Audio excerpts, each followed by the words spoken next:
Welcome to Marshall County Today. It's the talk show aimed at informing you about stories of people and businesses around your neighborhood. It's an extension of our Max Morning Show, and I'm Tony Russ. Great to be with you. And today we're going to have a pretty cool discussion as our friends from Woodlawn Health is here today. We're going to talk a little bit about some new classes that are going to be starting up with Woodlawn. And, Krista, I got to fix my camera here because I got you out of shot here. But you guys are doing such a great job in getting recognized, especially for your guys' efforts. Bravo. Bravo. Thank you. We're just so happy to be serving our community and earning that right to care for our community. And we consider Marshall County part of our community as well. Well, our Argus location, I mean, you guys are just absolutely killing it over there. And, well, we're talking everybody's best of. You guys getting number one votes and everything. So, I mean, it's just working well for you guys.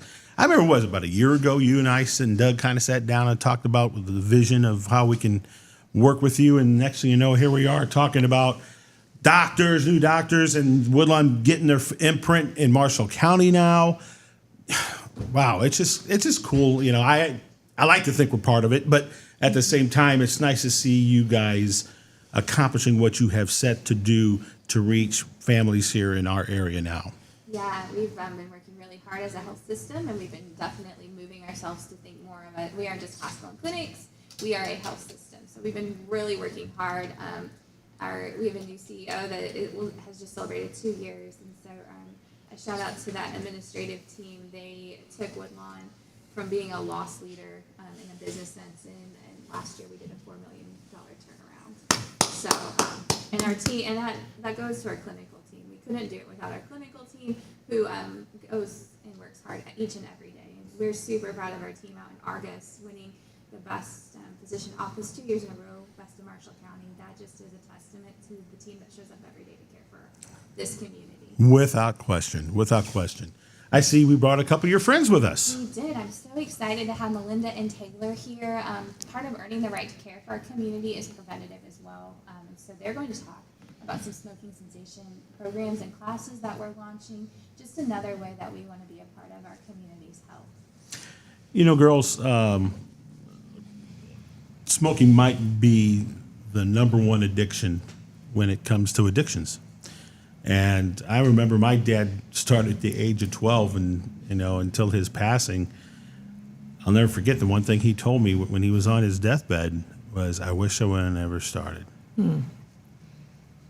That was pretty impactful, you know, and it kind of resonated a little bit too, because with his friends, but he had a dad that started right around that age too, lived to be 82. You know, when you sit there and you talk about the smoking addiction, you sit there and you think, well, how does he die earlier, but the one who's been smoking longer lives longer? I mean, it just doesn't make any sense. But when it does affect the body, it affects the body real quick and real drastic. And I'm not telling either one of you two anything different here. But you guys, I love the fact that you guys are now bringing in additional classes for this, and maybe you can talk about that and kind of give us a little bit of a heads up on what we're doing here with this mission.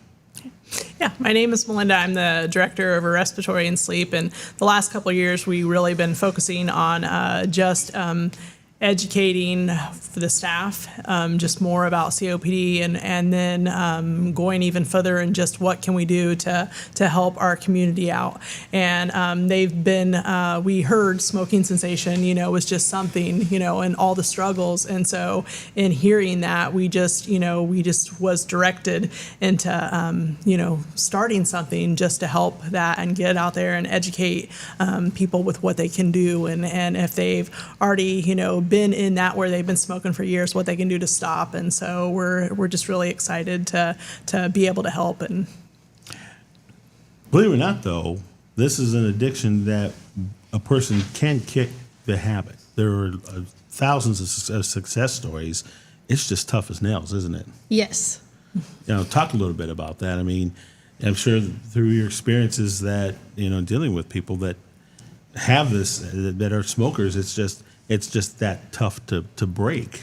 It is, because nicotine is a chemical that they get addicted to. So trying to break it, some people have the anxiety of needing it, and they go kind of through the shakes and they don't feel like they can go without it when they truthfully can. There are now nicotine gum, lozenges, different things to help them still get that nicotine, just not take it into their lungs where it affects the rest of their body. And you hear some folks who are smokers say, "Well, I tried that; it didn't work for me." Is that just simply you got to let the process of you quitting, the shock of it actually, kind of run its course, still using the nicotine gum or whatever the choices are, and just bear with it. Your body will say, "I've had enough of it." Is that fair to say? I would say yes. A lot of it, too, sometimes has to do with mindset, that people don't feel that they are strong enough to kick this addiction. And that's kind of what we're hoping to do with classes, is to give them the tools and then to be that support for them to be able to kick this addiction. Okay, so let's talk about those classes for a second. When are we starting these classes? I can't remember the exact date, but they are slated to start kind of at the end of June, beginning of July. Okay. They are 1 hour long classes that are going to be 5 weeks long, 1 class a week. We are offering a morning class and then like a late afternoon, early evening class to try and accommodate to people's work schedules. They will be taught by myself and then one of my coworkers. We went through a Quit Smart course that was put on by Dr. Robert Shipley, who has a PhD, works out of North Carolina. He's had this program for years. I actually think might be decades. And there's multiple success stories that come out of it. We get prepared with all of these tools to be able to share with everyone in class. Right. And I think that's huge, because any little help Yes, absolutely. for a cigarette smoker, it gives them an option. And sometimes, like you said, a lot of it's mental. A lot of this is mental, trying to kick the habit. When more options happen or are available, normally they try it, but it's the sticking with it part that becomes the most difficult aspect of smoking. And like I said, I'm just using my dad as an example. He tried, I don't know how many times. It was just tough to stop, and then he would get into that mindset and he would smoke for a few months, and knowing that he needed to stop, but he would try to stop, try to do that nicotine gum. He worked great for a month, and then all of a sudden something stressful happens and then triggers the smoking back up again. That is extremely common, is it not? It is. And I always tell everybody, don't, you can feel so defeated, like if you try to quit and then you stop and then you start smoking again. But, we don't always go from like just knowing we're doing something wrong to all of a sudden we're doing everything right. It's, am I making little steps? Is my mindset changing, especially if it's been something that you've been doing for a long time? Like you mentioned, it's really hard to kick that habit. And so, just that mindset of changing little things at a time. And, you eventually get there, but just not giving up. And right. Now, he ended up stopping smoking. That's awesome. I mean, but then he got sick, and the nature thing took over, and it was just the way it was. But he did have a side effect, and it was in his lungs. Yeah. And so that's when he made the statement, "I wish I would have never started smoking." And that's true for about everybody, But talk a little bit about how it's so easy to start and so tough to try to quit, because there's a lot that goes in between. And does stress trigger everything when it comes to a smoker? I mean, is that one, or is there other things that trigger it besides just trying your first puff? I would say there are maybe a few more things that can trigger it, but stress is like that main trigger for most people. They get stressed, they go and smoke a cigarette because it calms their nerves. They're addicted to how that chemical makes them feel. Mm-hmm. And kind of like alcohol, some people use that as a stressor or stress reliever because it helps calm their nerves. Right. Stress is like the biggest impaction on all of this. People get started, makes them feel good. They can't stop. Yeah. These classes, we're having once a week or twice a week, or what's the goal They here? are once a week, except I think 1 week there is 2 classes in a week, but it's right after they first quit, so we can have a follow-up with them just to support them and see how they're doing. So let's talk about that support factor here. Are you guys going to be available if someone's like, I really feel like having this puff right now? I mean, can they contact you? Yes. Is that what's being recommended? We will be available, or there is a part of the class where we send out support letters to family and friends and have them sign it and send it back to us to say, hey, we're here to call if you're needing help, if you can't get a hold of anyone else. Right. Okay. But which is good because you need to have a support system. Yes. By all accounts. How easy is it to register? Very easy. Okay. We have a couple different ways. You can find us on a billboard, find our number, or at the doctor's office. All they have to do is call into the respiratory department at Woodlawn. They might have to leave a message because we're not always sitting in there, but all they have to do is leave their name, their phone number, a brief message, and we will call them back to see when they would like to register for a morning class or an afternoon class. You know, and you guys titled the classes smoking and tobacco cessation classes. Yes. You use the word sensation. Talk a little bit about that word. What is it? What have you found out in your experience with helping smokers that word sensation somehow seems to be popping up? I mean, what is in the definition of a sensation, I guess? Is it basically just like dealing with stress, or how does that work? I'm just hooked on the word sensation. Well, and the reason why is because I think there's multiple definitions of sensation. It's just whatever causes you to start taking puffs. I mean, am I being too generalistic with it? It's almost used in a sense this way of like just stopping and easing your way out of it. Okay. So it's about majority of smoking, but now everything has kind of been, people have been able to use smokeless tobacco and vaping tobacco. So we're also going to cover those in the class if people are interested, if they don't smoke cigarettes only. Yeah.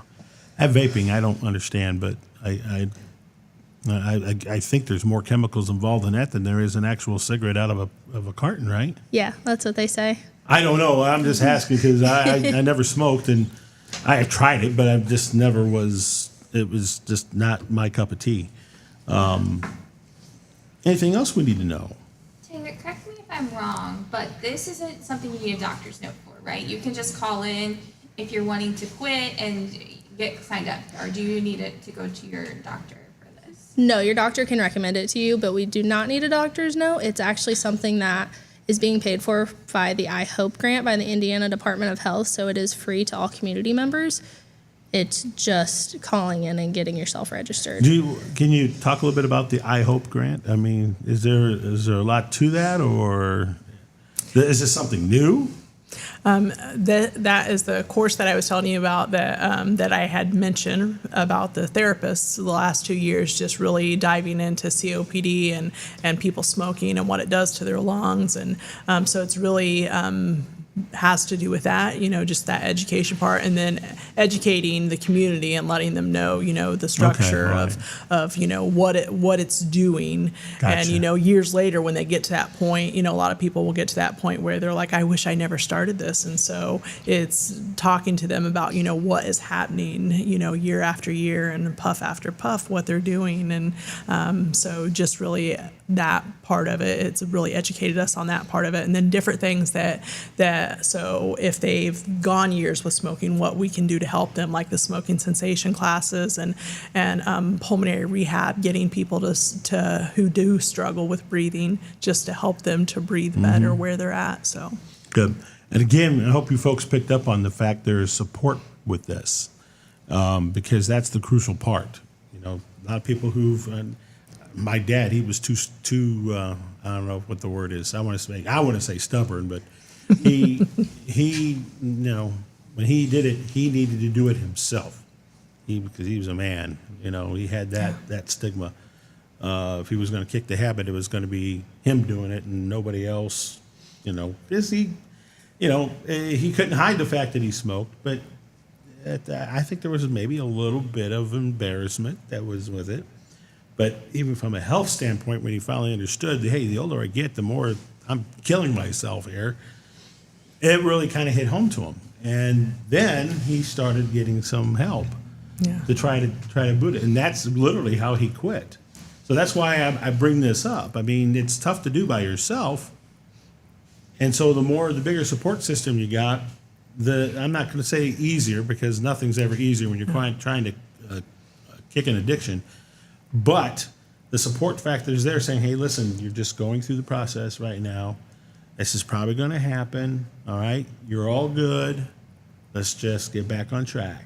Yeah. And sometimes just the simplest words can just totally revamp your mindset. Yes. And this is where the support system that I'm talking about, you guys are bringing to the table here, becomes really crucial. Yeah. For this. So I'm glad that you guys got something going up. Well, where'd time go? That's 9:24 already with you guys. Why does time go every time you show up, Krista?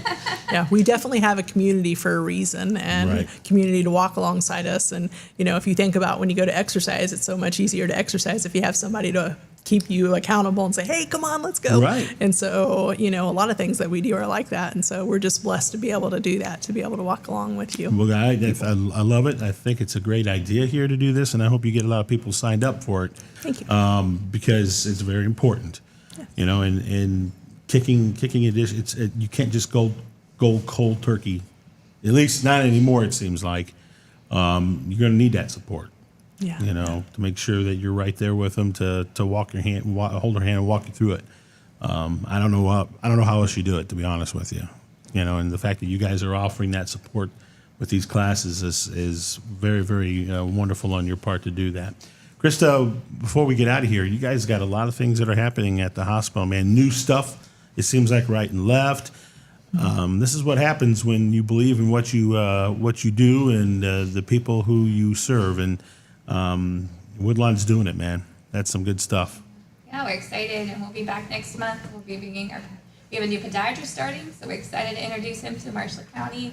We have a new OBGYN who starts July 1st, and we have 2 other support providers who will be starting later on in the year. So just a lot of growth and excitement. And I think there's value to neighbors helping neighbors, and I love to remind everyone, Woodlawn is locally run, so the decisions That's we make right. here, I always say we have to show up to school and church and PTA meetings with the people who we're making the decisions with, and I think that's huge for us because it's locally run and we're making decisions for our community by people who live either in, within an hour range of our community or even closer, I got news for you.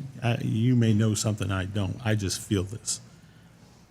You guys are going to be expanding into even further, hopefully in the Marshall County area, because there's still places that need what you're doing. And the fact that you got the local touch to it, that just means that much more. There's some services in this county we are lacking. And doing what you guys are doing, and listen, this is all new steps for you guys too. You're learning about what you can do. The good news is you're getting some professionals that are jumping on board, appreciating what you're doing. And so now the quality of healthcare provided by Woodlawn just triples. And so good for you. And thank you for keeping Marshall County in mind. And thank you guys for coming in today. It's our pleasure. Thanks so much for having us. We really appreciate this. Well, we appreciate you guys. And keep up the good work. And the classes will be starting here shortly. When you get the exact dates on it, let us know, and we'll be promoting it for you. Sound good? Thank you. Thank you very Thank much. you. All right. These are our friends from Woodlawn Hospital, and they're doing some amazing things here in our area. When we come back, we'll talk about the Rocky football auction and get an update there, so don't go away. More of Marshall